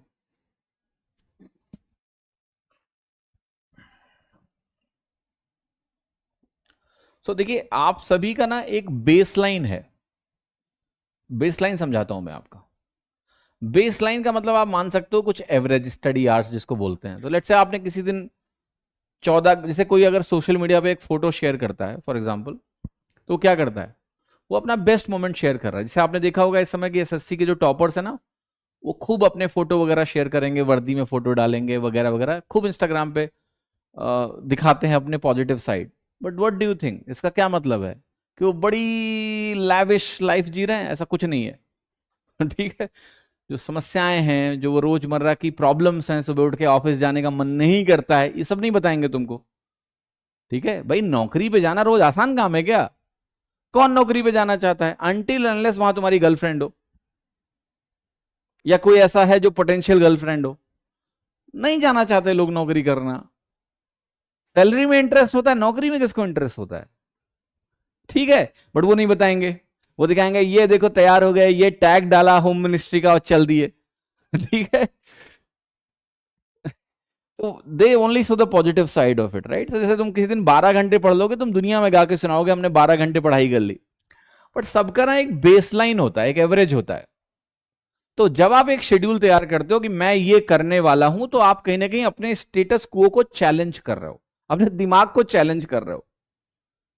दिमाग तुम्हें खींच के आपके बेस लाइन पे ले आएगा, पक्का ले आएगा, 100% ले आएगा तुमको। The only way to counter it is that कि जो भी आपका गोल है, अगर ये सच में अंदर बैठा हुआ है, सच में तुमको रियलाइज करना है, सच में इसको पाना है, तो ये गोल ही आपका वो फोर्स बन जाता है जो आपको डिसिप्लिन में रख सकता है। ठीक है, और मैंने आपको दो बातें बताई थी, अभी किसी दिन क्लास में ही बताई थी, आई थिंक अभ्यास डीपीक्यू वाले में, एक वांट और लाइक्स का मामला समझाया था, जो एक जेम्स क्लियर का फ्रेमवर्क है कि जैसे मान लिया आप सुबह उठते हो और आप कहते हो I don't want to study, I don't want to study, this is the want. किसी चीज के करने के पहले जो फीलिंग होती है, जो डिजायर होती है, वो आपकी वांट होती है, वो वांट होती है। I don't want to study, simple, मेरे को 2 घंटे पढ़ना है, पढ़ाई एक बोरिंग काम है, I don't want to study. पढ़ाई इज बोरिंग, स्पेशली सब्जेक्ट की पढ़ाई बोरिंग है बेटा, मान लो इस बात को, सच्चाई है यार। जहां पर तुम्हें कभी भी जबरदस्ती कोई भी काम करना पड़ेगा, मन भागेगा। जैसे लेट से आपको कोई किताब पढ़नी, मैं आपको ऑनेस्टली बता रहा हूं, जब मैं पढ़ाई करता था तो मैं 45 मिनट से ज्यादा पढ़ ही नहीं पाता था, सब्जेक्ट नहीं पढ़ पाता 45 मिनट ज्यादा पढ़ता था, ब्रेक लेता था 45 मिनट बाद, 15 मिनट घूम के आऊंगा, फिर बैठूंगा, फिर पढ़ूंगा। लेकिन अगर मैं कोई नॉन सब्जेक्ट बुक्स पढ़ रहा हूं, जैसे आउट ऑफ इंटरेस्ट, अभी मैं जो रीडिंग करता हूं, इतनी सारी किताबें पढ़ता हूं, मैं बैठ के कई बार खो जाता हूं, 2 ढाई 3 घंटे मालूम ही नहीं चलता है, बिकॉज वो मैं इंटरेस्ट के लिए पढ़ रहा हूं। यहां जो आप पढ़ाई करो, इंटरेस्ट इंटरेस्ट नहीं है आपका, सिंपल कंपटीशन निकालने के लिए पढ़ रहे हो, ठीक है। वरना आप ना जाने क्या क्या पढ़ते, अभी तो जीएस पढ़ रहे हैं, औरंगजेब, फलाना ढिमकाना, इब्राहिम लोदी, कुछ भी पढ़ रहे हैं, मजबूरी है, ठीक है। तो यहां पर क्या होता है, मामला है नहीं, इंटरेस्ट बन नहीं रहा है, जबरदस्ती पढ़ना है, रटना है, सो मच टेंशन। तो ऐसी चीजों को ना दिमाग कहता है यार अवॉइड करो, स्ट्रेस मिलेगा छोड़ो। दिमाग एक सर्वाइवल मशीन है, वो कहेगा इस काम करने में स्ट्रेस होगा मत करो। वो बात अलग है कि ना करने से और स्ट्रेस होगा आपको। लाइक क्या है कि अगर आप एज्यूम करें कि आपने ना पढ़ने का मन होने के बावजूद भी आपने पढ़ लिया, तो चूंकि आपके गोल के लिए यह चीज जरूरी थी, you will like that satisfaction. तो लाइक क्या है, आफ्टर यू डिड समथिंग, उसके बाद जनरेट होने वाला जो सेटिस्फैक्शन वाली फीलिंग है, वो लाइक है। तो जेम्स क्लियर साहब ने बहुत अच्छी बात बोली है कि आप अपने वांट पे अगर फोकस करते रह गए तो भैया गोल तो भूल ही जाओ, आप लाइक्स पे फोकस करो। A like is the feeling after you complete something, after you do something. Want is the feeling before you do something. तो फोकस, यार अगर मैं 2 घंटे अगला पढ़ लूंगा तो मुझे कैसा लगेगा, अगर मैं आज का शेड्यूल फॉलो कर लूंगा तो मुझे कैसा लगेगा, अच्छा लगेगा, पढ़ लो। तो उस फीलिंग को कमाने के लिए पढ़ो, but be realistic in your schedule. Again I am saying, right, don't be unrealistic, unnecessary, बहुत ही ऐसा खतरनाक शेड्यूल मत बनाओ, क्योंकि यार बेस लाइन पे, मतलब 1 घंटा, एक दिन तुम 12 घंटे पढ़ भी लिए तो क्या झंडे गाड़ दिए तुमने यार। अगले दिन अगर तुम 2 घंटा पढ़ रहे हो तो बेकार है, एक हफ्ता तुमने 10 घंटा पढ़ लिया, क्या फायदा है फिर आके तुम 2-2 घंटा पढ़ रहे हो। बेहतर है तुम 6 से 8 घंटे ही पढ़ो ना, क्या दिक्कत है, लेकिन कंसिस्टेंटली पढ़ो, संडे को ना पढ़ो, छुट्टी ले लो, कोई दिक्कत नहीं है। Give yourself break. तो अपने आप को समझाओ, ट्रिक करो कि यार देखो ब्रेक मिल तो रहा है तुमको, कर लो मस्ती संडे को, इंस्टाग्राम देख लो संडे को, बट हफ्ते भर नहीं देखेंगे, हफ्ते भर पढ़ाई करेंगे। तो make a realistic schedule and then just goal oriented रहना पड़ेगा आपको। वो बदलाव आपको लाने पड़ेगा यार। ना पढ़ाई यार आसान काम नहीं है। कुछ लोग होते होंगे जिनको पढ़ने का बहुत शौक होता है, बचपन से होता है, बट अदरवाइज पढ़ाई तो यार, सब्जेक्ट की पढ़ाई स्पेशली जो आपके ऊपर थोपी गई है कि इस मैं आपसे पूछूं कि तुम्हारे ऊपर कोई प्रेशर नहीं, बताओ क्या पढ़ोगे? तुम पढ़ोगे ये सब सब्जेक्ट जो पढ़ रहे हो अभी? रीजनिंग, मिरर इमेज, सिलॉजिज्म, अबे क्यों पढ़ना है भाई, फर्जी बातें। ट्रिग्नोमेट्री है, मेंसुरेशन, क्यों पढ़ोगे तुम? है, नहीं पढ़ोगे ना? कोई और किताब पढ़ो, सीखने के लिए पढ़ो। समझे कि नहीं? तो यू अंडरस्टैंड कि जो आप काम कर रहे हो ना, ये एक पर्टिकुलर गोल को रियलाइज करने के लिए खुद के साथ जबरदस्ती कर रहे हो और कुछ नहीं। अब वो जबरदस्ती तो करनी पड़ेगी, जैसे भी ट्रिक करना है खुद को करो कि देखो नौकरी लग जाएगी तो पैसा मिलेगा। बहुत जरूरी है यार, मेरे ख्याल से डर से ही पढ़ो यार, वो जरूरी है भैया। 70-75 हजार रुपए की सैलरी अगर आपको लाइफ टाइम इन्फ्लेशन एडजस्टेड मिलती रहेगी तो कितना बढ़िया है यार। समझे कि नहीं? क्योंकि इंडिया में बाकी ना नौकरियों की इज्जत नहीं है बेटा। अगर आप सोचोगे घर चलाने के लिए हम कुछ भी कर लेंगे, मैं बार बार बोलता हूं, भारत में ना इज्जत सरकारी नौकरी की है क्योंकि वहां पे फिक्स सैलरी है तुम्हारी, जो भी है वट एवर। प्राइवेट नौकरियों में 75 चैलेंजेस हैं, अनटिल आप बहुत अच्छी पोजीशन पे ना हो, वहां वहां का स्ट्रेस अलग है। और जो इनको छोड़ के नौकरियां हैं ना, जो बहुत ज्यादा स्किल वाली जॉब नहीं है, तो भारत में इतनी भीड़ है, ठीक है, कि भैया एक जगह पर इतने लोग काम करने को तैयार है ना? तो वहां न ग्रोथ है, न इज्जत है, कुछ नहीं है। समझे कि नहीं? तो कंसिस्टेंसी जिनकी मेंटेन नहीं हो पा रही है भाई साहब, इस समस्या को समझो, गोल ओरिएंटेड बनो कि भाई ये गोल रियलाइज करना है तो इसके लिए अब ये त्याग तुमको करना पड़ेगा। थोड़ा सा त्याग का मतलब ये भी नहीं है, फिर से बोल रहा हूं, 24 घंटे में 8 घंटे निकालने हैं, बट तुम वो रायता पूरे दिन फैलाना चाहते हो। मत फैलाओ ना इतना रायता, 8 घंटे फैला लो। 8 घंटे पढ़ाई के, 8 घंटे सोने के, बाकी 8 घंटे में करो अपना रायता, कोई दिक्कत नहीं है। पर वो 8 घंटे निकाल लो अपने लिए, उसमें पढ़ाई कर लो, संडे की छुट्टी मार लो एक दिन के हफ्ते में, कोई दिक्कत नहीं, उससे कोई फर्क नहीं पड़ेगा आपकी तैयारी में। ठीक है, समझे कि नहीं? तो यार ये क्यों कर रहे हो आप समझो इस बात को। आप एक स्टेबल नौकरी चाहते हो कि महीने में पैसा कहां से आएगा घर में। देखो जीवन में ना बेटा, एक ठीक ठाक जीवन व्यतीत करने के लिए फाइनेंशियल सिक्योरिटी बहुत जरूरी है कि नहीं है? जिनके पास फाइनेंशियल सिक्योरिटी नहीं है वो आपके चारों तरफ होंगे, देख लो एक बार उनको। कितना मुश्किल होता है यार महीने का, मंथ में एंड्स मीट करना। अगर वो कोई लोन भी उठा लें तो उनको नहीं पता वो भर पाएंगे या नहीं भर पाएंगे। समझ रहे हो कि नहीं? तो just look at the outcome, get motivated by the outcome कि I will have this much salary at the month end, और यार जीवन में कम से कम ठीक है, सिक्योरिटी रहेगी, और आप अपने माँ बाप को भी थोड़ा खुश रह पाओगे, उनके लिए खर्चे कर पाओगे, है ना, फलाना ढिमकाना। तो if you want to achieve that you have to follow the process, पढ़ना तो पड़ेगा ही तुमको। ठीक है, so don't waste your time. And आपको बताऊं, 24 घंटे बड़ा वक्त है बेटा, छोटा वक्त नहीं है। आप उसमें सब कुछ कर सकते हो, मस्ती भी कर सकते हो, पढ़ाई भी कर सकते हो। पढ़ो। मॉक एनालिसिस करने का बेस्ट तरीका बताएंगे अभी। एक मेथड बनाया है मैंने, प्री के पहले डाल नहीं पाया, टाइम बहुत कम बचा था तो मैंने डाला नहीं, एक मेथड ही बना दिया मैंने, that will help you in analysing mock much faster. ठीक है, बना दूंगा वीडियो किस दिन।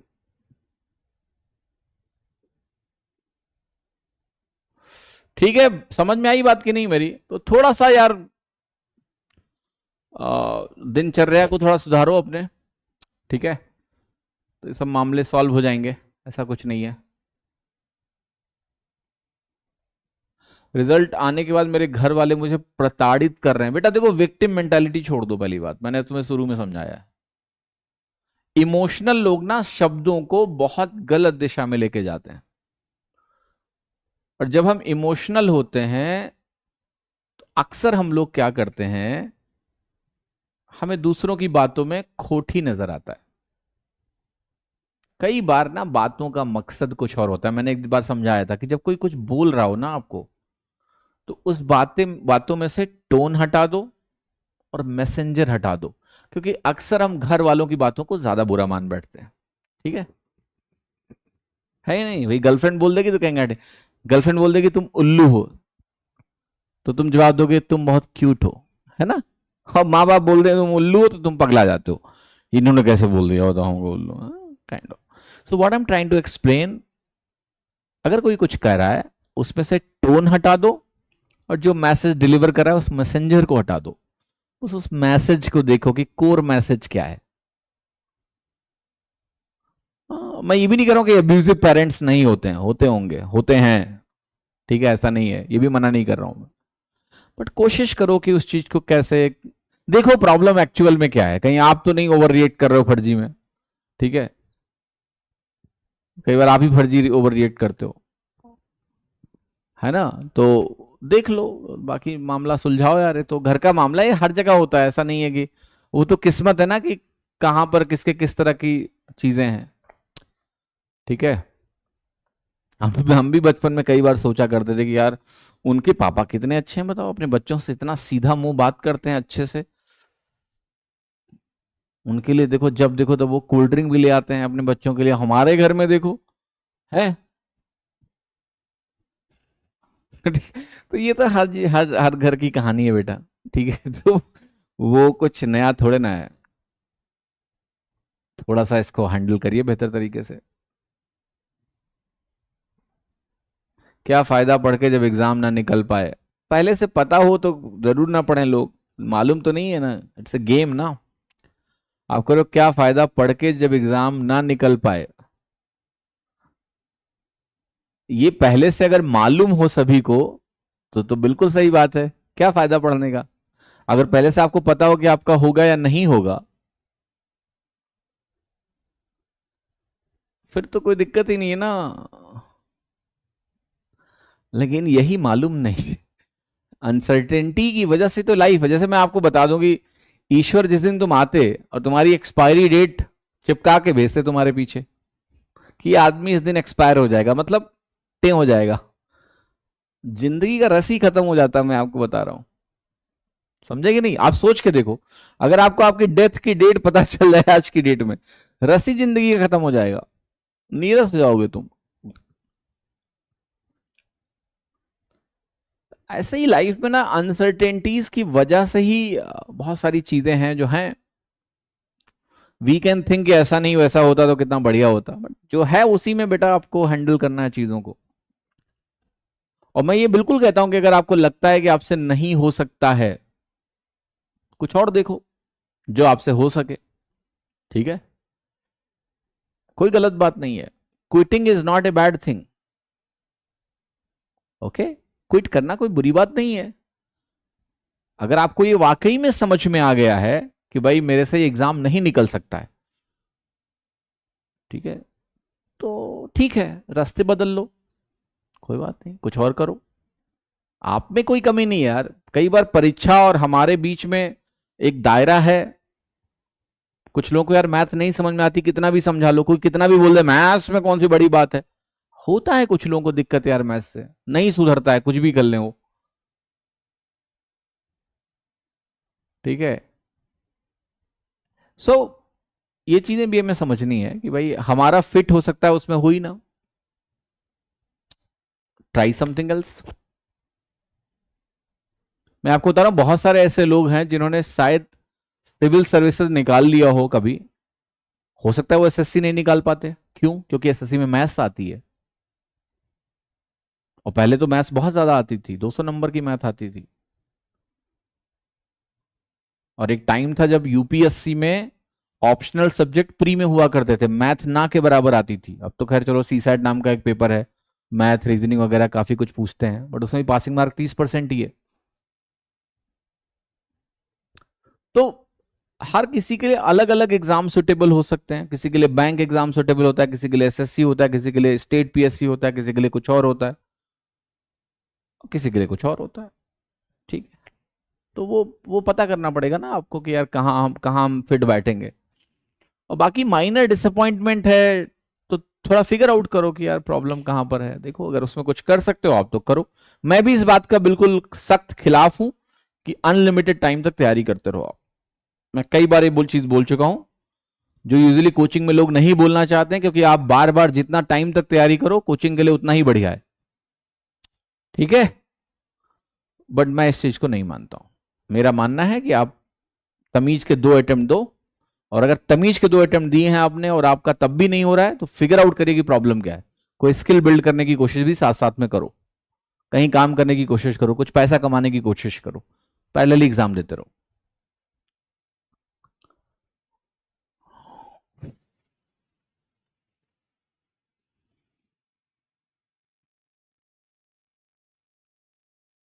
चलो विदा लेते हैं आपसे।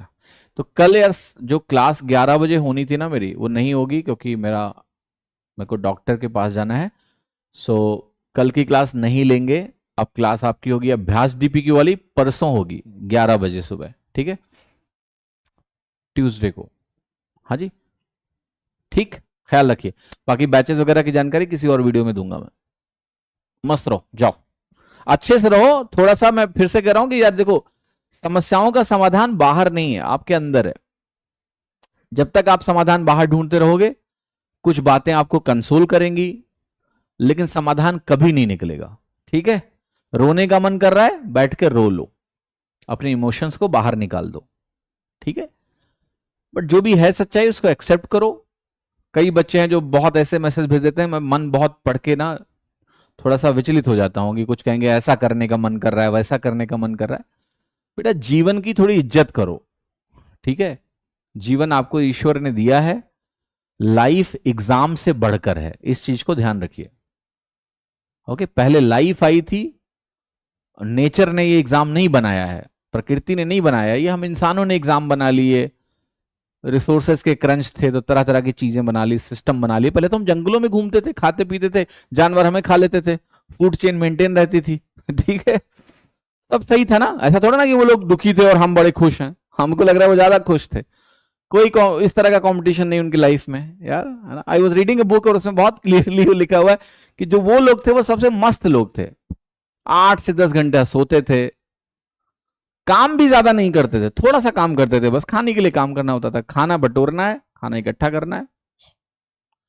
फिर एग्रीकल्चर रिवोल्यूशन आ गया, फिर फैमिलीज बनना शुरू हो गई, फिर ये शादी ब्याह का चक्कर शुरू हो गया। ठीक है, परिवार, फलाना ढिमकाना, जिम्मेदारियां, फिर resource crunch, population bust, you know, अब नौकरी का लोड। तो ये कोई प्रकृति का प्लान थोड़ा ना था। तो लाइफ की वैल्यू ना बहुत ज्यादा है, ध्यान रखना, समझे। ये ध्यान रखो कि तुमसे कम सहूलियत में भी लोग जी रहे हैं यार। ठीक है, तो किसी भी हालत में ना जीवन को हार्म पहुंचाना या इसके बारे में सोचना बहुत गलत बात है।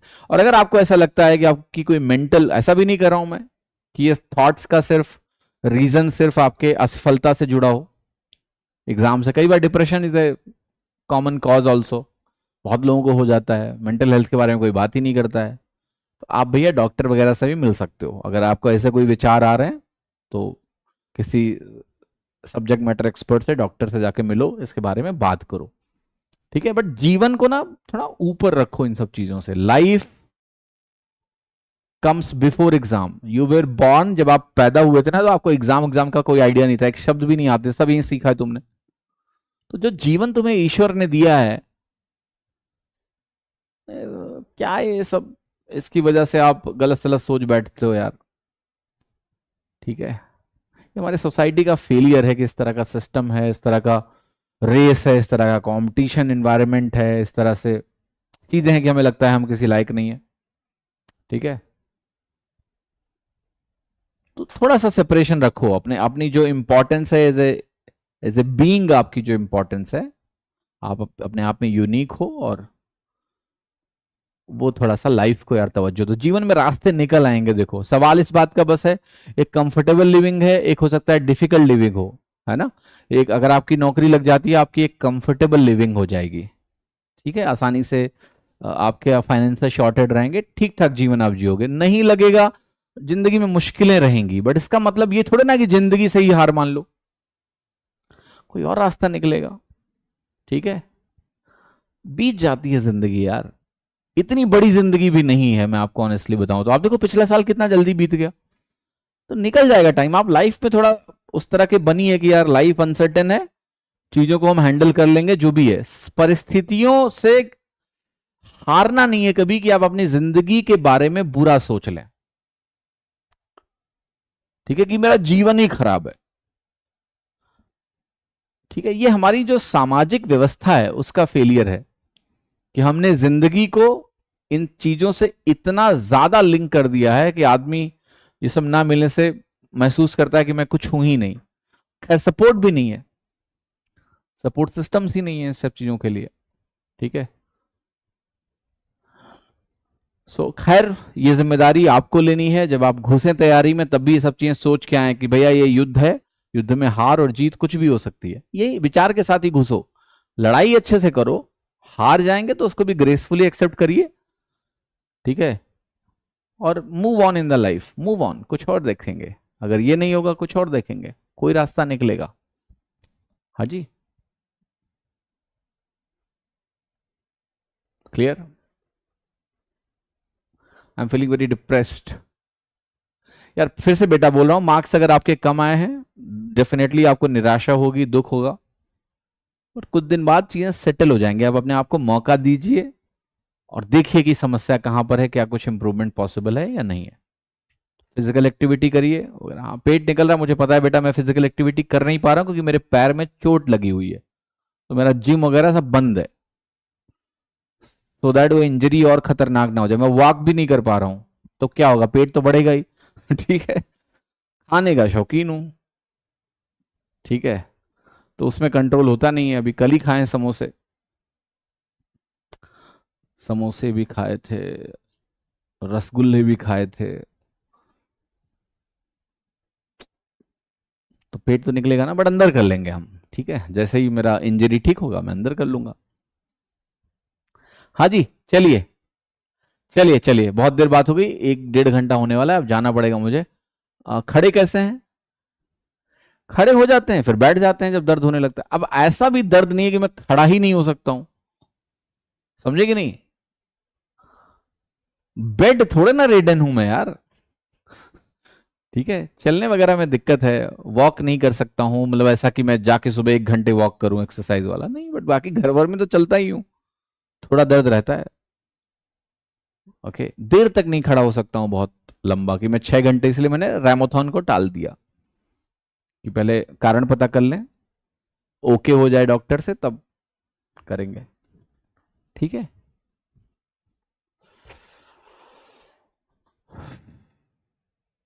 मेंस के लिए वीडियो लाएंगे, हाँ हाँ बिल्कुल लाएंगे, पढ़ाएंगे आपको अच्छे से।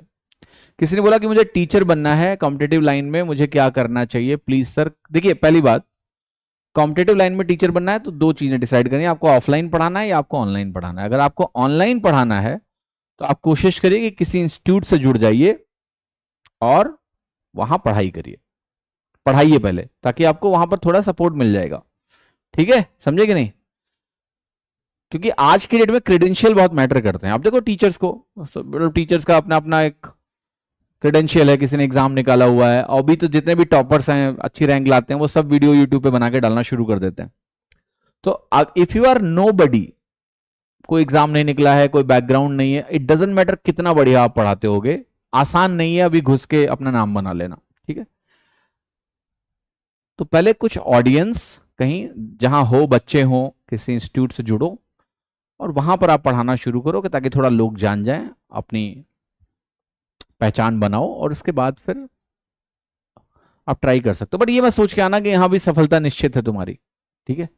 यहाँ ऑनलाइन हर साल बहुत सारे टीचर आते हैं और फिर वापस चले जाते हैं, तो यहां भी वही है, यहां भी वही है कि किसको बच्चा पसंद करता है, किसको नहीं करता है। और अब थोड़ा टफ भी है, बिकॉज जब क्रेडेंशियल वाले इतने सारे लोग पढ़ा रहे हैं ऑनलाइन, तो बच्चे के पास तो इतनी सारी चॉइसेस हैं।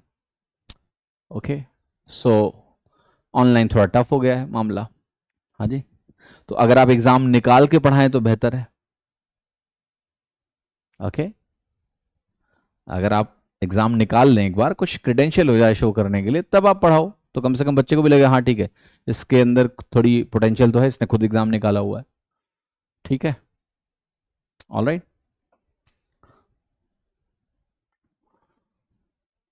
चलिए, see you in the next class. Tuesday को 11 बजे अभ्यास डीबी की क्लास में लूंगा। बाकी नेक्स्ट संडे का देखते हैं, संडे चर्चा जरूरत लगेगी तो करेंगे, वरना थोड़ा ब्रेक ले लेंगे। प्रोबेबिलिटी भी लेंगे कल, मतलब एक बार डॉक्टर से थोड़ा मुझे वो क्लियरेंस मिल जाए। ओके, देखो ऐसा नहीं, मैं फिर से भी नहीं बोल रहा हूं कि हर टीचर ने एग्जाम ही निकाला हुआ है, बट टाइमिंग भी बहुत मैटर करती है। अभी there are so many online options, right. कई बार टीचर्स ऐसे हैं कि ऑनलाइन रिवोल्यूशन के टाइम पे थे, सही समय पर थे, तो बहुत सारी चीजें मैटर करती है ना। ऑनलाइन नया था शुरू में, अभी online you know everybody has mobile, good recording devices. पहले हमने जब ऑनलाइन पढ़ाना शुरू किया, मैं आपको बताऊं, हमें यही नहीं पता होता है कि लाइटिंग कैसे करते हैं, लाइव कैसे जाते हैं। हम तो जब पढ़ाना शुरू किया तो लाइव वाइव था ही नहीं, मतलब 2014 से ऑनलाइन पढ़ा रहा हूं, राइट। तो सो अभी थोड़ा ज्यादा वाइडर है, ऑनलाइन में भी फ्लड है पूरा। तो it takes time, right, to build anything it takes time, you need patience. तो मैं आपको एक रूट बता रहा हूं कि why people will trust you. Track record तो आपका है नहीं, तो कहीं ना कहीं से जुड़ जाइए, और जुड़ने के बाद फिर आप अच्छा काम करेंगे तो धीरे धीरे करके आपको लोग पसंद करेंगे, क्यों नहीं करेंगे। ओके, हाँ जी, all right, see you tomorrow, not tomorrow, day after tomorrow 11 AM, bye.